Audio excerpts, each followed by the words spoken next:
दर्शक बंधु मु राहुल आपण मैंने देखुंत ओडिया न्यूज टीवी। चलते जाना आज खबर विषय रे।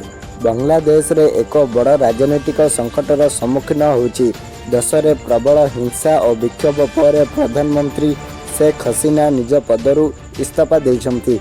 यह सह हसीना स्वतंत्र विमान जगे बांग्लादेश और भारत छाड़ी से भारतरू लंडन जिबे बोली अनुमान करा जाउची।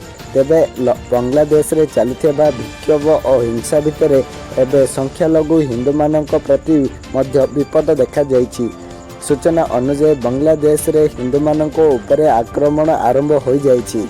विक्षोभकारी आक्रमण रे एही देश रे थिबा 4टी हिंदू मंदिर मध्य क्षतिग्रस्त होइथिबा सूचना मिलिछि। क्षतिग्रस्त मंदिर मध्य रही ढाकार थिबा इस्कन मंदिर और एक प्राचीन काली मंदिर। यह छड़ा उत्तक्त जनता ढाकार थिबा भारतीय सांस्कृतिक केन्द्र रे भंगारुज करिसंती।